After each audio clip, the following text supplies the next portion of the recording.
The theme, or one of the central themes of Rosh HaShana is zikaron, is memory. And it's very, very much infused within the words of our liturgy, the idea of memory. We call Rosh HaShana the Yom HaZikaron. It's the day of memory, or the day of remembering, what we call it. In many portions of our davening, I just give you two examples. In number one, Zochreinu L'chaim, we ask Hashem to remember us for life. Not to grant us life, just remember us for life. And we say, Avinu Malkeinu Zochreinu L'chaim Tovim. We ask Hashem to please remember us for good life. The idea of memory is something that has been studied for certainly a lot by scientists in the 20th and 21st century. And the truth of the matter is that people who don't have good memory really can't function properly. There's even a condition that's been played up a lot in the media called anterograde amnesia, which is where a person knows certain long-term ideas and memories. They have certain things that they know about who they are and who their parents were, but all short-term memory they can't remember. So there's a scene from a movie where a fellow ends up killing his wife who has diabetes because he keeps giving her injections of insulin, forgetting that he had just injected her. And so he ends up overdosing his wife on insulin. So if a person can't remember the things that he did 5 or 10 minutes ago, then there's no sequence to life. There's no function. There's no functionality to life. You can't survive. You just can't get by. But the truth is that all of us have a form of anterograde amnesia, because we constantly forget every single event that's happening in the world is through the Yad Hashem, is through Hashem's miracles that He's constantly bringing us to. We forget that when we get on a plane that there's something called the miracle of flight, right? We get upset because the guy in front of us moved his chair back too far, and then we forget about the miracle of that I'm in the air 35,000 feet above the sky in a tin can. There's a lot of things that we forget, and the purpose of Rosh Hashanah is to stimulate memory. The Zohar says that the most effective way to get Hashem to do anything is for us to mimic that behavior. So, for example, if a person is besimcha, if a person is in joy, in a state of joy, that triggers divine joy. And that's why Rabbi Nachman used to say that it's a great mitzvah to be besimcha, because when you're besimcha, you trigger divine joy for Hashem, and that causes Hashem to be besimcha. If a person is sad, that triggers divine sadness. And so we have a lot of ability to be able to evoke certain emotional responses from HaKadosh Baruch Hu. And so the greatest tool to be able to evoke divine memory is for us to remember. When we remember, this triggers within HaKadosh Baruch Hu the faculty of memory. And so that's why so much emphasis is placed on memory over Rosh Hashanah, because it's really trying to tell us that there's a need for us to have this constant memory and constant awareness that there's a sequence of events in our lives where if we connect the dots and we're able to create a sequence of events in our lives to be able to see all that has happened, all that has transpired over the course of our lifetimes, and be able to try and create those connections, then we will see divinity in our lives, and that will trigger, in return, a divine response. So that's really what Kapitel Pei Aleph, that's really what Psalm 81 is all about. And the reason why we know that it's about Rosh Hashanah is because it says in Pasuk Daled, and this is, by the way, this is the Shir Shel Yom for Yom Chamishi, for Thursday. So you should be familiar with this kapitel. It should not be totally foreign to you if you say the Shir Shel Yom, the daily psalm of the day, which was recited by the Leviim in the temple on a weekly basis every Thursday. It says in Pasuk Daled, in source number 2 in front of you, Tiku v'chodesh shofar, blow on the new month the shofar, bakese liyom chagenu, at the time of hiddenness on the day of our celebration. And here Chazal say that this is very clearly referring to blowing of the shofar on Rosh HaShana. But if we put the whole kapitel into its proper context, we will see that there are a number of different ideas that are connected. So first of all, let's take a look at the first pasuk. Lamnatseach al hagitit le'asaf. The first pasuk says that this is a song upon the gitis. What does the word gitis mean? So the Radak, first of all, the Radak gives us an introduction to this kapitel, and he tells us in source number 3 as follows. Zeh ha-mizmor ne'emar al Yetzias Mitzrayim. David HaMelech writes this psalm to reflect upon the event of the Exodus.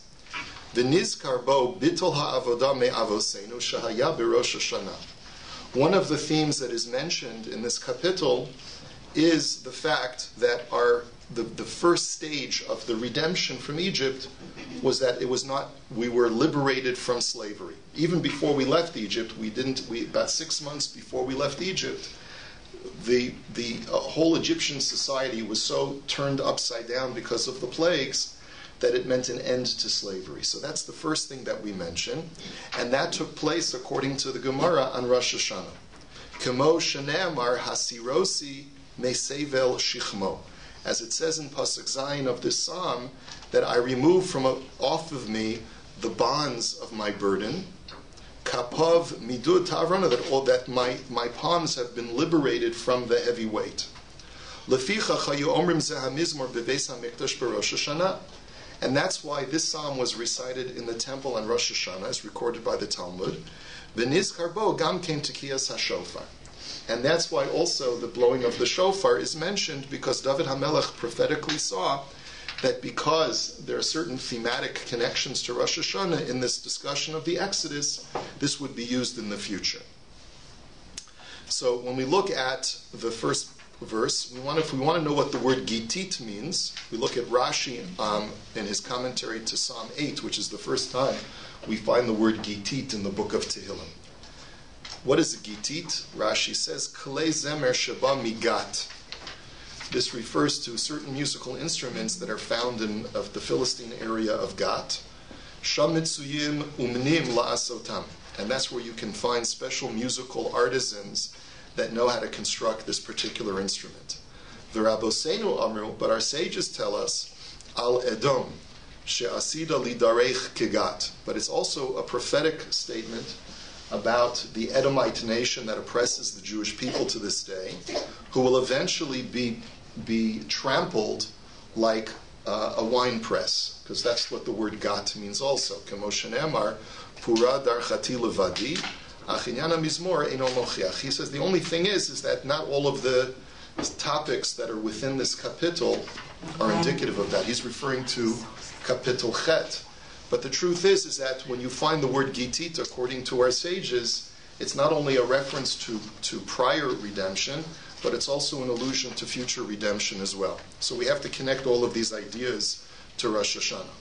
And what does le'asaf mean? Lamnatseach al hagitit le'asaf. So the Malbim, in his commentary to Psalm 50, tells us that the word le'asaf is Hashem mazmin atah et kol haaretz mimizrach shemesh ad meva'o. La'asaf, sometimes they say it's the name of a person. But asaf could also refer to gathering together. That a lot of times there's a message that is of universal appeal and also has to be delivered to all different forms of religious nations. In other words, all the different nations who worship different gods. I need to gather you together so that you can hear, so that I can dispel the myths of your respective religions, and so that you can hear the truth. So, the next pasuk says, Harninu le'lokimu zenu, hari'u le'lokei Yaakov. Sing forth to God, who is our strength, and hari'u, which is from the word teruah, which is give forth the blast of the shofar to the God of Jacob. Su'u zimra, lift up your voices in song. Utenutov kinor na'imim navel, and give forth the sound of all of these beautifully sounding musical instruments. So far what King David is doing is he's setting up a scenario where we have to set up praise for Hashem. Notice, though, that when he talks about God, he calls him the God of Jacob, and we're going to be focusing on that just a little bit as well. So then he says in Pasuk Dalet, Tiku b'chodesh shofar b'kesel liyom chagenu. So again, as we know, as I mentioned, that this is a reference to the blowing of the shofar on Rosh HaShana. But then we have the next pasuk, Ki chok liYisrael hu. It is a statute for Israel, which is the name of Yaakov. Mishpat leLokei Yaakov, and once again, a law for the God of Jacob. So the question again is, why is Jacob and not Avram and Yitzchak being emphasized in this kapitel? Let's take a look at the next pasuk. Edut bihosef samo. God has placed testimony upon Yehosef. Now, who is Yehosef? It's Yosef. Our sages comment that sometimes the letter Hey is added to Yosef's name to add special kedusha to it, but it is clearly a reference to Yosef. So the question is, and it says, B'tzeito al Eretz Mitzrayim, when he went out upon the land of Egypt as its viceroy, Sefat lo yadati eshma, that a language that I am not familiar with, I hear. We're referring to Joseph as a stranger in a strange land. And then it launches into the fast forward to the future of the Jewish people. Hasirosim esebel shichmo kapov midut tavron, like we mentioned before, that on Rosh HaShana also the Jewish people were liberated from their slavery after they had come down to Egypt together with Yosef. What's the connection between Yosef and Rosh HaShana? So our sages tell us, and this you can see on the flip side, our sages tell us on source number 6, Tanya Rabbi Eliezer Omer, this is a Gemara from Rosh Hashanah, B'tishrei nivra ha'olam. According to Rabbi Eliezer, whose opinion we go according to for most of the issues of Rosh Hashanah, that in the month of Tishrei, the first of Tishrei, the world was created. The Tishrei noldu avos. In Tishrei, our patriarchs were born. The Tishrei mesu avos, and in Tishrei our patriarchs died. The Pesach nolad Yitzchak, and it's only on Pesach that we have one exception, that Yitzchak was born. Rosh HaShana nifkeda Sarah Rachel ve-Chana. On Rosh HaShana, these three holy women of Tanakh were visited by God, in other words, granted the gift of childbirth. And Rosh HaShana yatsa Yosef mi beis ha'asurim. On Rosh Hashanah, Yosef was liberated from jail. So this is also the connection automatically that we see to Rosh Hashanah. And Rosh Hashanah, batla avodah mi avosenu b'Mitzrayim. And on Rosh Hashanah, the servitude of Egypt came to an end. Now, we also know that what was the cause of Yosef being in jail an extra amount of time? He said, don't forget me and remember me. Because he said, don't forget me and remember me. That's in source number 7. It says in Parshas, at the end of Parshas Vayeshev, that he interprets the dream of the Sar HaMashkim, and he says, Ki im zechartani itecha, do me a favor, remember me to Paro, kasher yitavlach, when he restores you to your station, v'yasisa no yimadi chased, and do a kindness for me, v'his kartani el Paro, remind Paro about me, v'hotzeisani min habayis hazeh, so that he can remove me. So our sages tell us that because Yosef used the word zechartani and his kartani, he mentioned the word twice, remind me to Paro, he was punished with an additional 2 years of remaining in prison. Because he asked the Sar HaMashkim to intercede on his behalf, remind Paro about me, he was punished for another 2 years. And that's why at the very beginning of Parshas Miketz, just a few psukim later, it says, Vayhi Miketz shenasayim yamim. That after 2 years, this whole event where Paro has his dreams, and the whole series of events which causes the wine steward to remember Yosef, and that's the whole story. So the Avnei Nezer says that there's a direct correlation between the fact that Yosef is freed from his prison on Rosh Hashanah and the fact that his being imprisoned was a result of his improper use of memory. Now notice that he asks, please remind me to Paro. If the whole function of Rosh Hashanah is memory, that And the Zohar says that Yosef abused the faculty of memory by relying on human memory instead of relying on divine memory. Instead of waiting for Hashem to remember him directly, he was hoping that human beings would remember him, and that therefore he was punished the extra 2 years. So the purpose of memory is to be able to collate a series of events and to be able to make sense of them, to be able to find patterns, and to be able to see that there's a logical sequence that is being orchestrated by Hashem. Yosef failed to see that, and that is why he was impatient and he asked for human intercession on his behalf. Had Yosef been able to connect the dots better by using his memory in a more appropriate fashion, then he would not have asked for the intercession of the wine steward. And therefore, HaKadosh Baruch Hu saves him on Rosh Hashanah, which is the time of divine memory. So Yosef creates that tikkun on a day of when divine memory is supposed to be triggered. So that's the connection between all of these, and that's why Dafka Yosef is freed on Rosh Hashanah.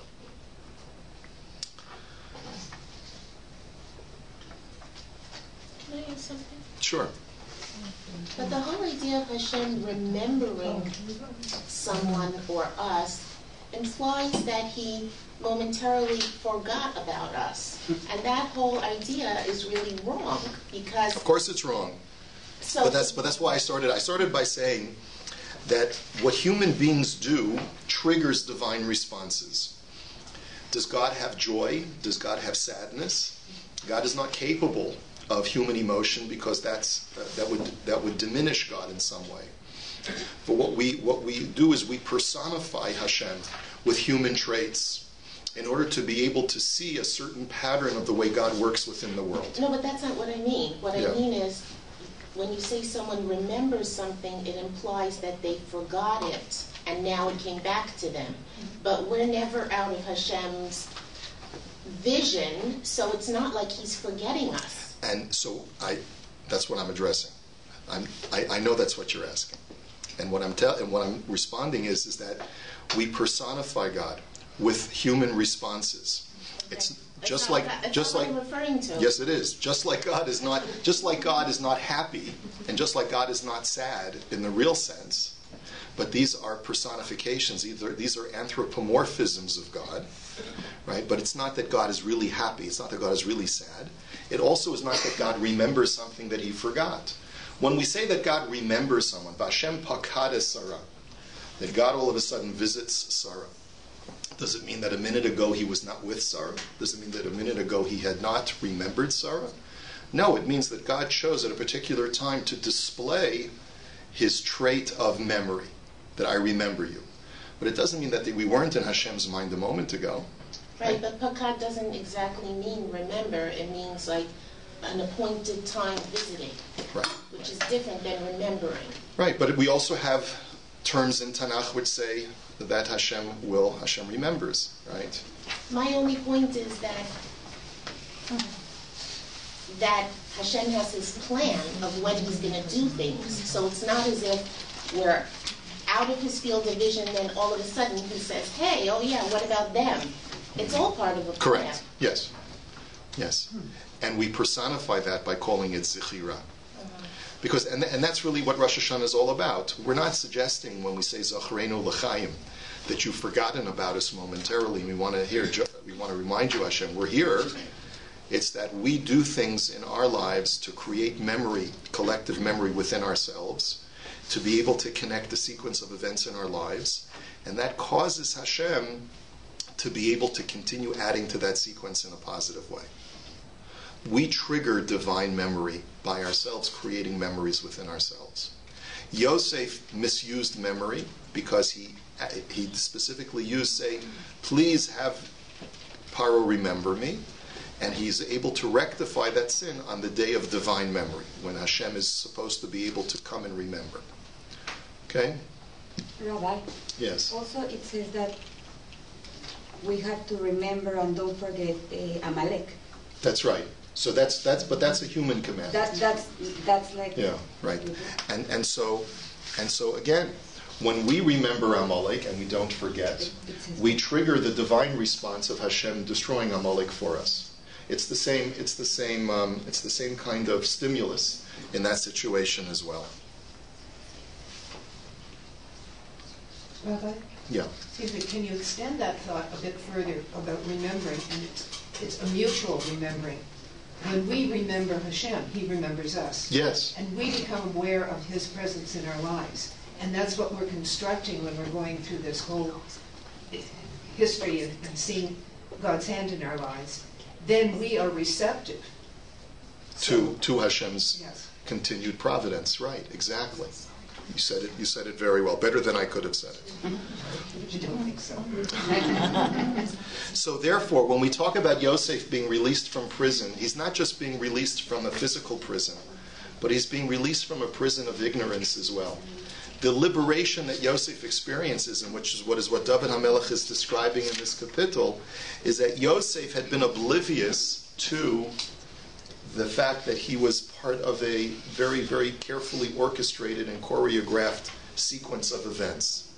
But therefore, Edus bihosef samo, that God places testimony over Yosef and allows Yosef to start to begin to come to a realization of what's going on, and that's what starts to happen on Rosh HaShana, and that's when Yosef is finally freed. And that's the reason why, if we go back to Pasuk Dalet for a second, do you want to, please, contribute, help us. That's why it says, Tiku b'chodesh shofar, b'keseh liyom chagenu. Blow on the new month, the shofar, because that's the time of revealing that which is mechuseh.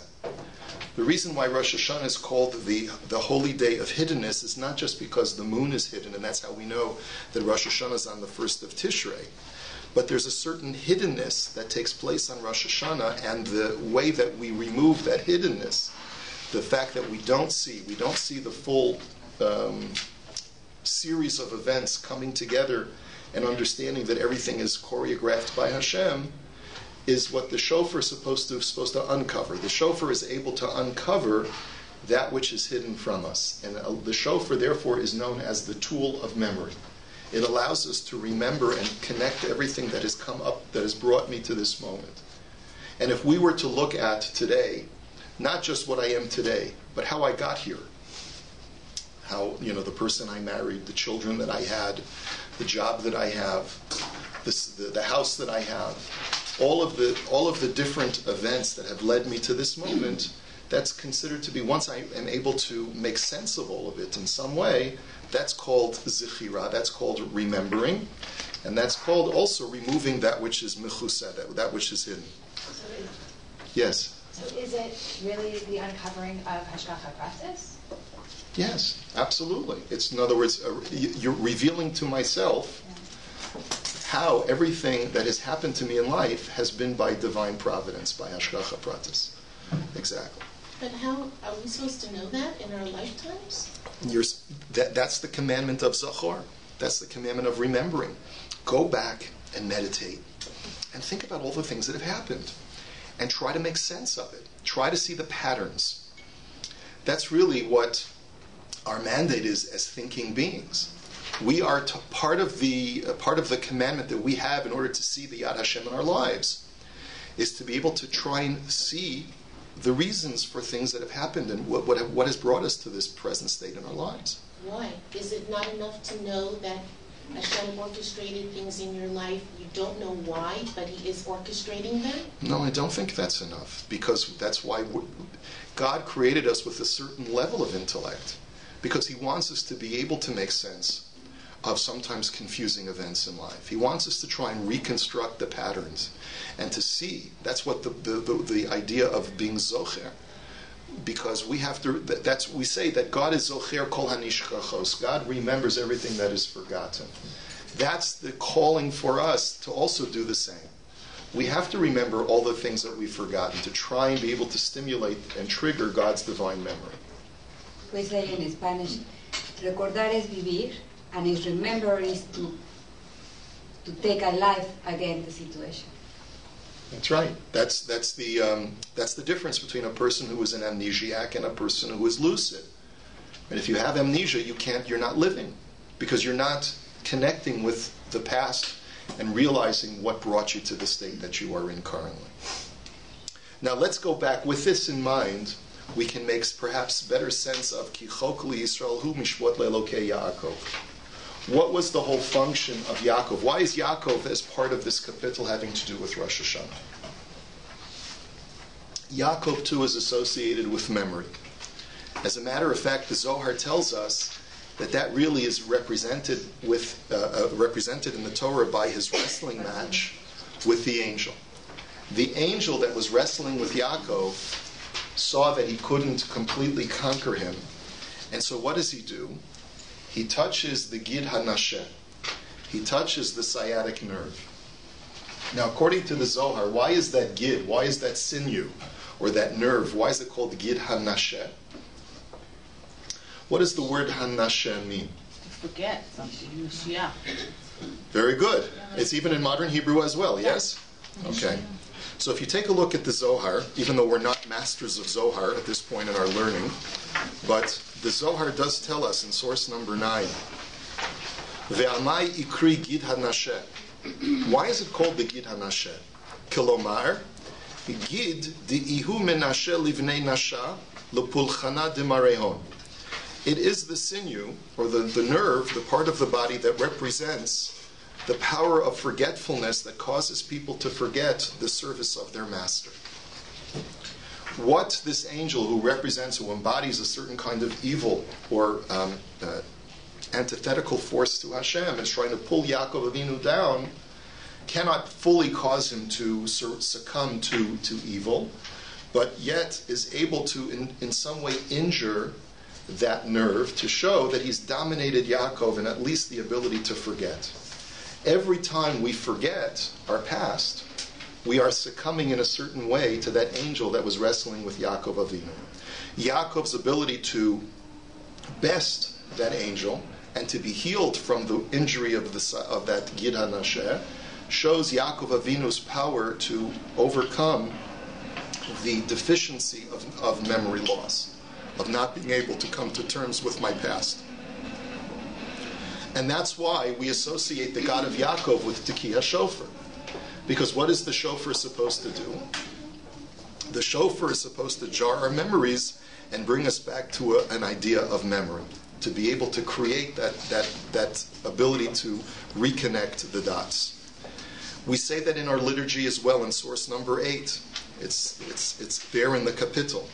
Ashrei ish shelo yishkacheka. Fortunate is the man who does not forget you. Uven adam yisametz bach. And a human being who takes strength through you, O Hashem. Is this line familiar to you? It's in the Musaf of Rosh HaShana. Ki dorashecha le'olam lo yikashelu. Because those who seek you out will never stumble. V'lo yikolmu lanetzach kol hachosim bach. And they will never be ashamed forever, those who place their trust in you. But the first part of that sentence is, Ashrei ish shelo yishkacheka. Fortunate is the man who never forgets you, who is able to see that you, Hashem, are with me all the time. Our goal on Rosh Hashanah is to recover from our amnesia. So let's go a little bit further into the kapitel.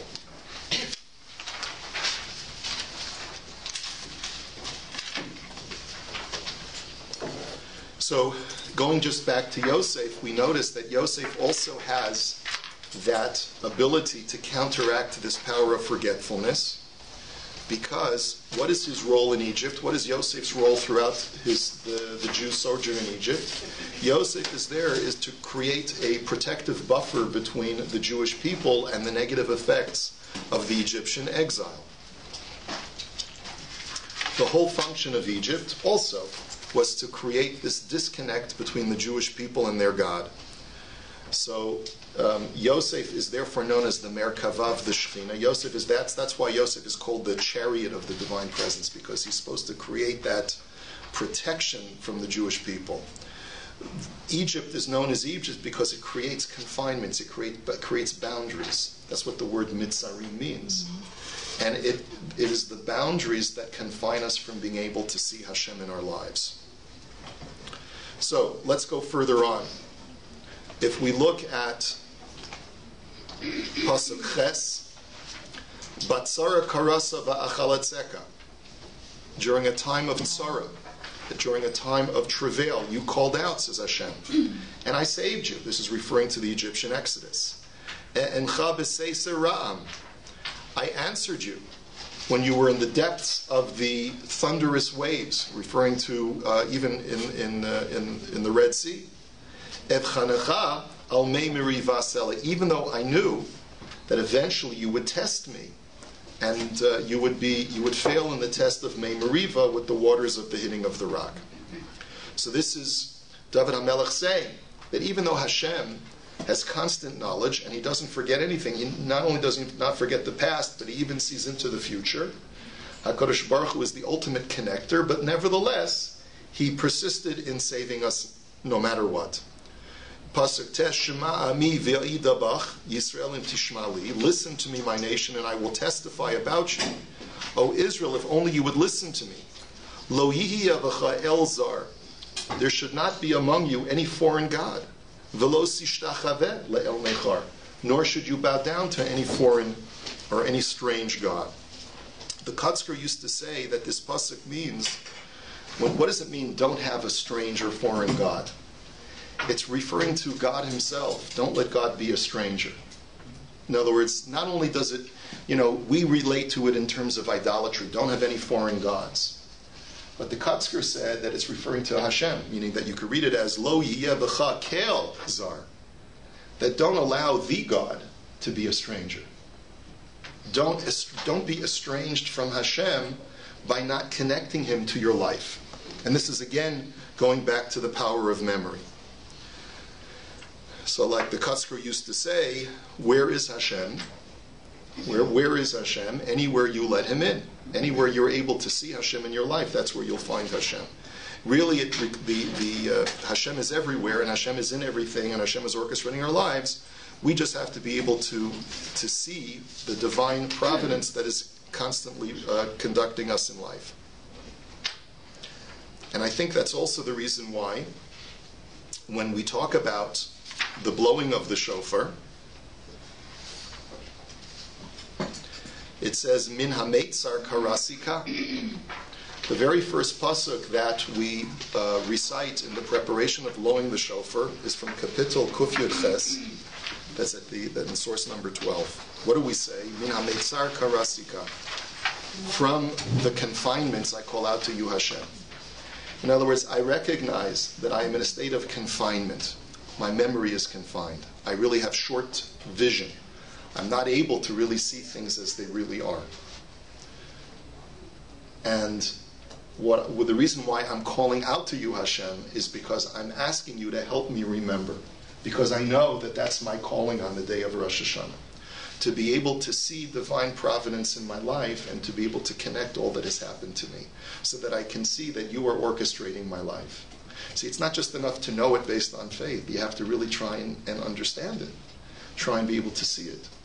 So that's the connection to Egypt, right? That's the connection to Mitzrayim. Because Mitzrayim is that confining world that tries to put blinders on us and prevents us from seeing. So that's why I say, Min ha-meitzar karasika. From that confined area, I call out to you, Hashem. As we prepare to blow the shofar, I hope that the shofar will jog my memory and bring me back to an awareness of God in my life. That's why Yosef, the Gemara says, Yosef, when he served his brothers, it says, Utvach tevach behachein, the Gemara says that he removed the gid hanasheh from the food that he served them. Because he knew that the brothers were entering Egypt in this confined area, and he wanted to take out that nerve that represents that deficiency of memory from within the Jewish people. So let's just connect all the dots here. Let's connect what we're seeing in this kapitel before we even go any further. What we're saying is that this entire paragraph is a reference to the power of Rosh HaShana. It's a reference to the mandate, the calling that the Jewish people have on Rosh HaShana, which is to blow the shofar in order to what? In order to jar our memories of Hashem back so that through our remembering of Hashem, we will be able to stimulate divine memory and cause Hashem to remember us. The whole invocation of the story of our Exodus is also a reference to that, because leaving Egypt metaphorically means leaving the confinement of not seeing beyond today and just thinking about today and not connecting the dots to my past or to my future, which is the antithesis of exercising the faculty of memory.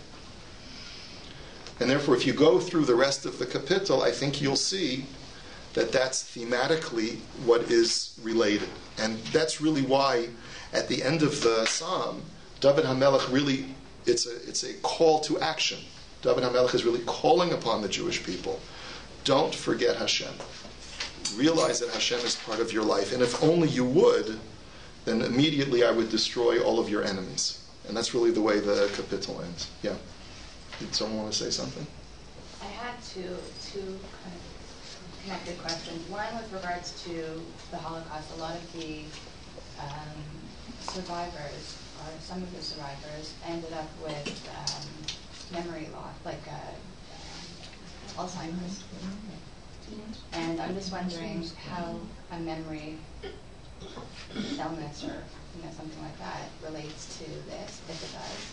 And another thing is sometimes our memory is taken away from us, like we can't remember certain events, or we can't completely remember the complete event, or,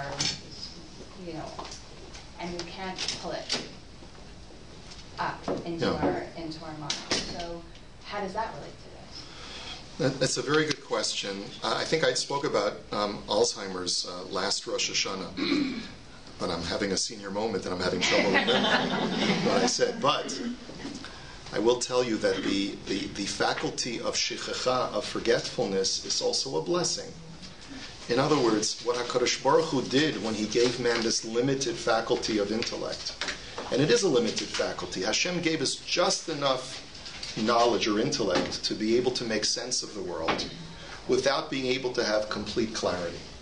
If we had complete clarity, then a couple of things would happen. Number one, we wouldn't have bechira chofshit, we wouldn't have complete free will.